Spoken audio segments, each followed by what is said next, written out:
자, 1학년 학생 여러분 안녕하세요. 오늘도 미니 모의고사 풀이를 시작하도록 하겠습니다. 자, 이번에는 15회고요. 15회는 지난 14회와 같이 고전 소설을 풀이해 볼까 합니다.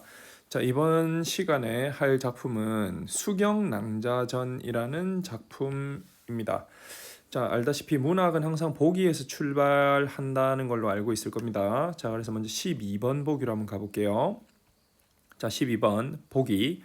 자, 수경낭자전은 천상계의 선관과 선녀가 인간 세상으로 귀양 온 후 겪게 되는 재회, 열애, 결혼, 사별, 재생, 승천 등의 이야기가 작품의 표면을 이루고 있고 라고 돼 있는데, 여기서 우리는 하나의 사실을 알 수가 있습니다.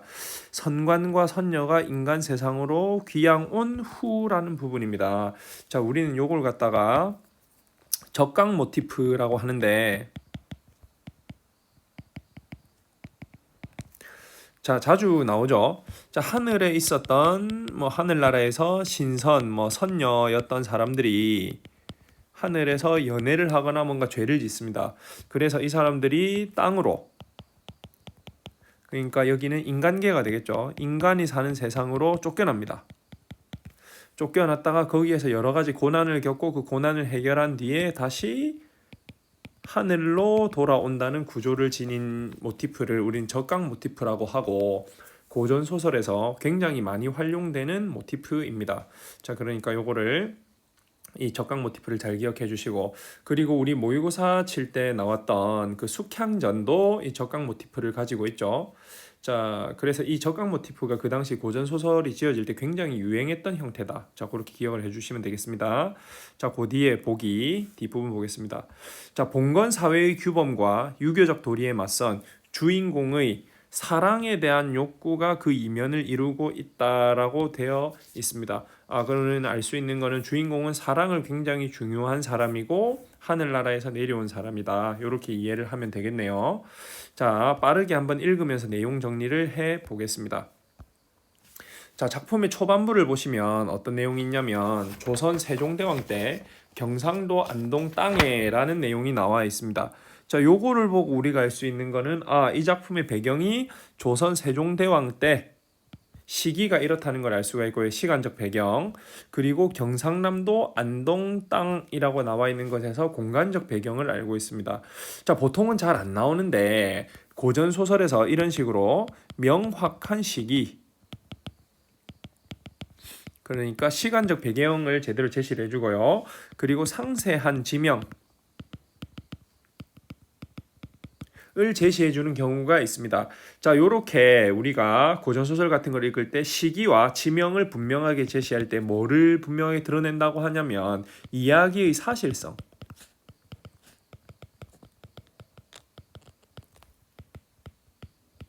그러니까 이게 지어진 이야기임에도 실제로 있었던 이야기인 것처럼 이야기의 사실성을 부여한다고 말을 하게 됩니다. 자, 어쨌든 계속 가보겠습니다. 이야기의 사실성을 부여하기 위해서 저런 내용들을 제시했고요. 안동 땅에 한 선비가 있었는데 성은 백이고 이름은 상군이었다. 백상군이란 사람인데 이 주인공의 아버지입니다. 자, 부인 정씨와 20년을 동거하였으나 슬아의 자녀가 없어서 늘 슬퍼하였다. 그래서 정성을 다해서 아이를 하나 낳았는데 그 아이의 이름이 선군이고요. 이 사람이 주인공입니다.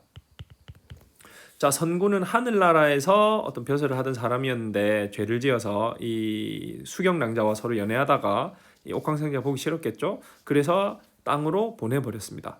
자, 근데 어쨌든 지상으로 왔고요. 백상군, 이 백성군의 아버지는 아들을 결혼시키고 싶어 하는데 마땅한 상대가 없어서 고민을 하고 있었다라고 나와 있습니다. 자, 이때 수경낭자도 천상에서 성군과 희롱한 죄로 옥연동에 귀양 와 있었는데, 선군이 인간 세상에 태어난 까닭에 자기와 천생연분인 줄을 모르고 다른 가문에 구원하는 것을 알게 되었는지라 라고 나와 있습니다. 그럼 여기에서 우리는 뭘 알 수 있냐면 선군과 수경낭자의 차이를 알 수가 있습니다. 자, 선군은요, 지금 보면 인간 세상에 다시 태어났어요.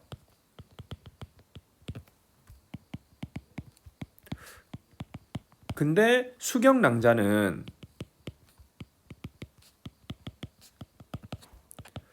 귀양 와 있다고 표현이 되어 있습니다. 자, 차이는 성군은 인간 사이에서 다시 태어났기 때문에 쭉 읽어보면 알겠지만 천상계에서의 기억이 없는 상태고요. 수경낭자는 이 천상에 대한 기억이 있는 상태입니다. 그리고 뒤에 저기 성군이 말하는 걸 보면 알 수 있지만 수경낭자는 선녀인 채로 그냥 내려온 것 같아요. 근데 성군은 이 백상군이란 사람의 아들로 태어났으니까 수경낭자와는 인간 세상으로 내려오는 방식의 차이가 있었다. 그 정도를 알 수가 있습니다. 자, 그래서 낭자가 생각합니다. 그 백상군이 아들내미 결혼시키려고 찾은 여러 그 여자를 찾고 있다는 걸 알고 나서 생각을 합니다. 우리 두 사람은 인간 세상에 귀양 와서 백년가약 이제 결혼을 하기로 되어 있는데 이제 낭군이 백선군이 다른 가문에 구원하면 우리의 천생연분은 속절없이 되리라 하고 슬퍼했습니다. 그래서 어떤 행동을 하느냐? 선군 주인공이죠. 선군의 나이가 16살이 되던 날 어떤 봄날 선군이 서당에서 글을 읽다가 저도 모르게 몸이 노곤하여 책상에 기대어 졸다가 깜빡 잠이 들었습니다. 문득 노기홍상으로 단장한 낭자라고 돼 있는데 이 사람이 수경낭자가 됩니다. 수경낭자가 방문을 열고 들어와서 두 번 절을 하고 이야기를 합니다. 낭군은 저를 몰라보시겠습니까? 제가 여기 온 것은 다름이 아니오라 우리 둘이 천생연분이 있기로 이렇게 찾아왔습니다. 하니까 나는 진세의 속객이요 낭자는 천상의 선녀인데 어찌 우리 사이에 연분이 있다고 하오? 하고 물어봅니다. 자, 여기 보면 진세라는 말에 이 진자가 있는데 요거는 별표 치겠습니다. 고전 소설뿐만 아니라 고전 시에서도 자주 나오는 한자인데 먼지 진자입니다. 자, 그리고 이 먼지 진자를 써서 홍진이라는 표현을 굉장히 자주 쓰거든요. 붉을 홍자에 먼지 진자를 씁니다. 그래서 이 홍진이라는 표현은 속세를 의미하는 인간 사람들이 사는 속세를 의미하는 단어로 자주 활용되고요. 진짜만 써가지고 그런 표현을 나타낼 때가 있습니다. 그러니까 이 진짜라고 하는 한자는 눈으로 좀 익혀두시고 홍진이란 표현이 혹시 나오면 속세를 의미한다고 생각해 주세요. 자, 그래서 성군이 물어보니까 낭자가 이야기합니다. A 부분이죠. 낭군은 본디 하늘에서 비를 내리게 하는 성관 신선이셨는데 요지연에서 저와 서로 희롱한 죄로 연애를 한 죄로 상제께서 인간 세상에 귀양을 보냈으며 이 세상에서 우리의 인연을 이루라 했나이다. 그런데 낭군께서는 어찌 이것을 모르시고 다른 가문에 구원하려 하시나이까? 낭군은 저를 위해서 3년만 기다려 주시옵소서 하고 갔습니다. 성군이 깨어나 보니까 남가 일몽 꿈이었어요. 꿈에서 지금 낭자를 만났습니다. 근데 사랑에 빠져요. 지금 보면은 그 여자를 못 잊어서 뭐지 하고 계속 생각합니다. 그래서 병이 들었어요. 상사병에 걸렸습니다. 그 부모가 물어보죠. 이상하다. 무슨 일이야? 빨리 얘기해봐. 이렇게 얘기를 했더니 이 선군이 솔직하게 이야기를 하죠. 며칠 전 꿈에 옷 같은 낭자가 나타나서 말하기를 저는 월궁 선녀인데 그대와 천생연분이 있나이다. 다른 곳에 구원하지 말고 저를 3년만 기다려 주소서 하고 갔나이다. 라고 이야기를 하면서 자기가 며칠 전에 꿨던 꿈 이야기를 합니다. 그 낭자를 생각하니 하루가 3년처럼 느껴지나이다. 그런데 어떻게 3년을 기다릴 수가 있겠나이까? 3년 기다리기 너무 힘들어요. 라고 이야기를 합니다. 이로 인해 저도 모르게 병이 골수까지 깊이 들었나이다. 라고 해서 A, B 부분이 다 나왔으니까 10번 문제를 풀어볼게요. 자, A 부분은 그 수경낭자가 성군의 꿈에 찾아와서 과거에 우리가 서로 이거 희롱하다가 인간 세상에 왔고 우리는 인연이다. 근데 왜 모르고 다른 곳에 구원을 하느냐? 3년을 기다려 달라라고 얘기하는 부분이고요. 자, B 부분은 선군이 자기가 꿨던 꿈에 대해서 얘기하는 부분입니다. 그녀를 만났는데 3년을 기다리기가 너무 힘들다. 이런 이야기를 하고 있죠. 자, 10번 A와 B의 공통적으로 나타난 말하기 방식으로 가장 적절한 것은 1번 윤리적 명분을 바탕으로 청자에게 충고하고 있다. 자, 아니죠. 지금 뭔가 행동이나 뭘 고치기 위해서 충고를 하고 있는 내용은 아닙니다. 2번 과거의 일을 언급하면서 화자의 생각을 드러내고 있다. 요거는 적절할 수 있을 것 같으니까 세모치고 갈게요. 자, 화자와 청자의 처지를 드러내지를 않죠. 특히나 B 같은 경우에 보면 청자가 백상군 그러니까 성군의 부모가 되는데 그 부모의 처지를 전혀 드러내지 않습니다. 그러니까 3번 틀렸고요. 4번 청자의 신분이 회복될 것 없죠. 마찬가지 이유입니다. 자, 5번 상황을 가정하여 화자에게 닥칠 부정적인 결과를 강조하고 있다. 뭐 수경낭자가 당신 내랑 결혼하면 죽는다 그런 얘기를 하고 있지 않으니까요. 부정적인 결과를 강조하고 있지는 않습니다. 그래서 답이 될 수 있는 건 2번인데 수경낭자 같은 경우에는 하늘나라의 일을 언급하고 3년을 기다려 달라 이렇게 얘기를 하고 있고요. 그리고 선군 같은 경우에는 며칠 전에 꿈을 꿨다는 과거 일을 이야기하면서 기다리기가 힘들다는 얘기를 하고 있습니다.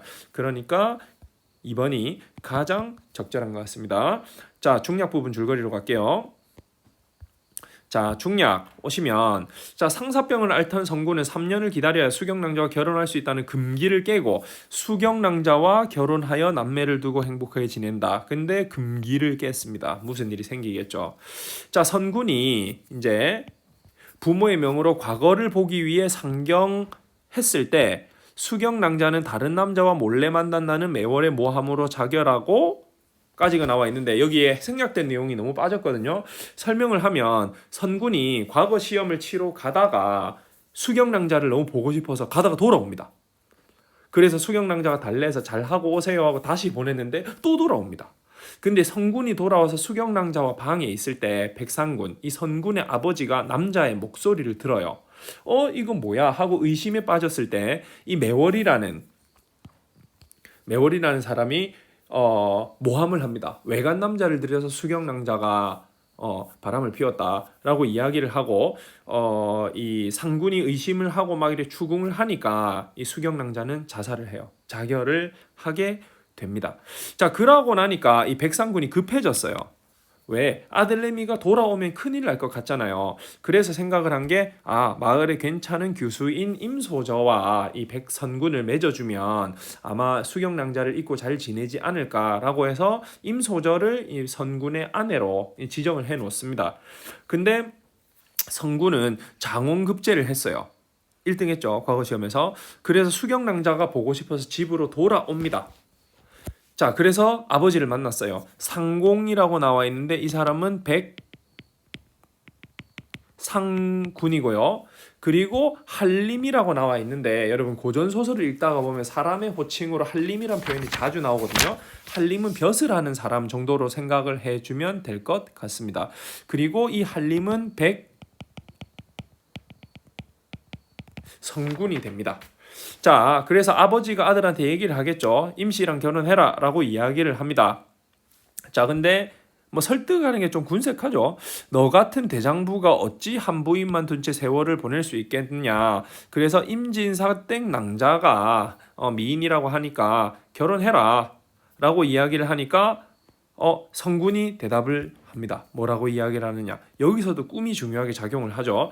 내려오다가 꿈을 꿨어요. 무슨 꿈을 꿨느냐. 낭자가 온몸에 피를 흘리고 가슴을 만지면서 말도 제대로 못하더라. 뭔가 답답한 일이 있는 것 같더라. 그래서 낭자에게 무슨 연고가 있는 것 같은데 무슨 일 없었나? 라고 물어보면서 지금 이 문제, 결혼하는 문제는 집에 내려가서 낭자의 말을 들은 후 결정하겠습니다. 라고 이야기를 합니다. 굉장히 상남자죠. 왜냐면 조선시대 때는 아들의 결혼 그리고 딸의 결혼은 부모가 결정하는 거였어요. 부모가 하라면 해야 됩니다. 근데 그런 거 없이 아니요, 이거는 제가 결정하겠습니다 라고 이야기를 하면서 임진사댁 앞을 지나서 가려고 합니다. 그랬더니 또 아버지가 아들내미 붙잡고 물어 이야기합니다. 부모가 구원하고 육례를 갖추어 혼인하여 부모를 영화롭게 하는 것이 자식된 도리다 라고 이야기를 하죠. 굉장히 유교적 사고관으로 지금 아들을 설득하고 있어요. 근데 아들은 아무런 대답도 하지 않은 채 말을 재촉합니다. 알 수 있는 건 주인공은 지금 유교적 도리에 맞서서 사랑에 대한 어떤 중요성을 드러내고 있다는 거 우리 보기에서 봤던 내용이 지금 이 백성군이라는 사람을 통해서 정확하게 드러내고 있는 걸 확인할 수가 있습니다. 자, 하인도 이야기를 합니다. 하인도 뭐라고 이야기를 하느냐. 대감님의 말씀도 말씀이려니와 만약 한림께서 그냥 가시면 임진사 댁의 낭패도 매우 심할 것이옵니다. 그러니 한림께서는 깊이 생각하옵소서 하면서 한림을 설득하려고 해요. 그러나 한림은 그 하인도 꾸짖어 물리치고 백마를 몰아 이 수경낭자를 만나기 위해서 달려갑니다. 상남자입니다. 자, 상공이 어쩔 수 없이 아버지가 따라옵니다. 집 앞에 이르러서 드디어 이야기를 하죠. 네가 과거를 보기 위해 서울로 떠난 뒤에 낭자의 방에서 외간 남자의 소리가 나더구나 라고 되는데 이 외간 남자가 결국에는 선군이었습니다. 내가 그것을 이상하게 생각하여 낭자에게 물으니 낭자가 네가 왔다는 말을 하지 않고 매월과 함께 이야기를 나누더라. 솔직하게 얘기했으면 참 좋았을 텐데요. 근데 아마도 수경 남자의 입장에서는 뭐 아들이 뭐 아버지한테 안 좋은 인상을 주는 게 좀 그랬겠다 싶었겠죠. 뭐 알 수는 없습니다. 자, 그래서 의심을 했더니 낭자가 죽었다라고 솔직하게 이야기를 합니다. 그랬더니 선군이 대경실세, 깜짝 놀랐다는 뜻이죠. 깜짝 놀라서 울면서 이야기를 합니다. 정말로 죽었느냐? 그래서 아버지가 내한테 임소저에게 장가들라고 말을 한 거냐? 라고 하면서 집으로 달려 들어갑니다. 그래서 성군이 울어요. 우는 소리가 문 밖에까지 들렸다라는 내용이 나와 있습니다. 자, 요 뒤에 내용은 어떻게 진행이 되냐면 선군이 이 모함한 매월을 죽이게 되고요. 그리고 옥황상제가 수경낭자를 살려줍니다. 거기에서 끝나지 않아요. 근데 이 임소저라고 아버지가 그 선군의 그 아내로 지정했던 여자가 있는데 이 조선시대 때는 누구랑 결혼하기로 했다가 이 깨지는 것도 약간 굉장히 문제가 되는 상황이었어요. 그래서 임소저도 다른 사람과 결혼하지 않고 혼자 살고 있습니다. 그 얘기를 들은 선군이 임소저를 자신의 두 번째 아내로 맞이하게 되고요. 그래서 선군과 수경낭자, 임소저 3명이 행복하게 살다가 나중에 결국 하늘로 돌아가는 걸로 이야기가 끝이 나게 됩니다. 자, 수경낭자정도 그 당시에 굉장히 유행했던 소설이니까 잘 기억해 주시고요. 자, 11번 문제로 가겠습니다. 자, 보기는 윗글에 나타난 인물의 이동 공간을 도식화한 것이다. 보기를 참고하여 윗글을 이해한 내용으로 적절하지 않은 것은 이라고 돼 있는데, 자, 선군이 천상에서 시작해서 상군의 아들로 태어나서 안동에 삽니다. 그러다가 과거 시험을 치기 위해서 서울로 가고요. 그리고 서울에서 과거를 마치고 나서 다시 돌아옵니다. 자, 수경낭자는 천상에서 시작해서 옥연동으로 귀양을 옵니다. 자, 거기에서 이제 선군과 만나서 안동으로 와서 아이를 낳고 행복하게 살다가 죽었습니다. 물론 다시 살아나지만요. 자, 1번 선군은 자신이 기억에서 니은 그러니까 천상에서 안동으로 내려온 사실에 대해 16살이 되어서 듣게 된다. 자, 아까 읽은 부분에 나와 있지만 16살 꿈에 나타나서 이야기했다고 이야기를 합니다. 수경낭자가 꿈에 나타나서요. 자, 2번 선군과 수경낭자가 기억에서 각각 니은과 리을로 가게 된 원인은 동일하다. 자, 선군이 안동으로 간 것, 그리고 수경낭자가 옥연동으로 온 것, 서로 하늘나라에서 희롱하다 연애를 하다가 옥황상제 눈 밖에 나서 내려왔죠. 그러니까 원인은 동일합니다. 자, 한번 선군이 니은에서 디귿으로 안동에서 서울로 떠난 뒤 백상군은 수경낭자를 의심하게 되죠. 자, 4번 선군이 디귿에서 니은으로 돌아오려 한 것은 서울에서 안동으로 돌아오려 한 것은 과거에 급제한 후에 수경낭자가 보고 싶어서 돌아온다라고 돼 있었어요. 자, 근데 돌아오려 한 것은 수경낭자가 죽었다는 사실을 알았기 때문이다. 꿈을 꾸고 이상한 일이 있을 거라고 생각했지만 죽었다는 사실을 나중에 아버지의 입을 통해서 듣게 되죠. 그러니까 틀린 건 4번이고요. 자, 리을에 있던 수경낭자, 옥연동에 있던 귀양와 있던 수경낭자가 니은에 있는 안동에 있는 선군의 꿈에 나타난 후 선군은 수경낭자를 잊지 못해 병에 걸린다는 내용이 B 부분에 있었습니다. 자, 다음 12번 마무리 부분 문제로 가봅시다. 보기를 바탕으로 윗글을 감상한 내용으로 적절하지 않은 것. 1번 선군이 인간으로 태어났다는 것은 천상계로부터 귀양 왔다는 것을 의미하는군. 그러니까 적각 모티프를 보여주는 거고요. 2번 선군이 결혼할 당시는 부모가 구원하고 육례를 갖추어 혼인하는 것이 유교적 도리였다라고 아까 상군의 입으로 이야기를 했습니다. 자, 3번 선군이 수경낭자와 사별한 것은 백상군이 봉건사회의 규범에 따라 임진사댁에 구원했기 때문이군. 아니죠. 자, 수경낭자가 죽은 이유는 이 선군이 과거 시험을 치러 갔다가 집으로 돌아와서 그 소리가 밖으로 새 나갔기 때문입니다. 그걸 듣고 백상군 아버지가 수경낭자가 다른 남자를 만나냐고 의심하게 되었고 매월이 모함을 해서 수경낭자가 죽게 됐죠. 그러니까 3번은 틀렸습니다. 자, 4번 선군은 수경낭자와의 사랑 때문에 부모가 청혼하여 인연을 맺은 임진사댁의 대한 도리를 저버린 것 맞죠? 자, 5번 수경낭자가 선군에게 다른 가문을 구원하지 말라고 부탁하는 것은 천상에서의 인연을 지상에서 이어가기 위한 것이라고 할 수 있군. 자, 그렇게 볼 수가 있겠습니다. 자, 고전 소설은 계속 이야기하지만 내용이 굉장히 단순해요. 그래서 들어있는 내용이 단순하고 반복되는 경향이 굉장히 강하기 때문에 여러 작품 좀 공부하시다 보면 굉장히 쉬워집니다. 그러니까 꾸준하게 한번 보시면 될 것 같습니다. 여러분, 자, 다음 주 열심히 하시고 그 다음 주에 있는 중간고사도 잘 쳐주세요. 자, 마무리하겠습니다. 고생하셨습니다.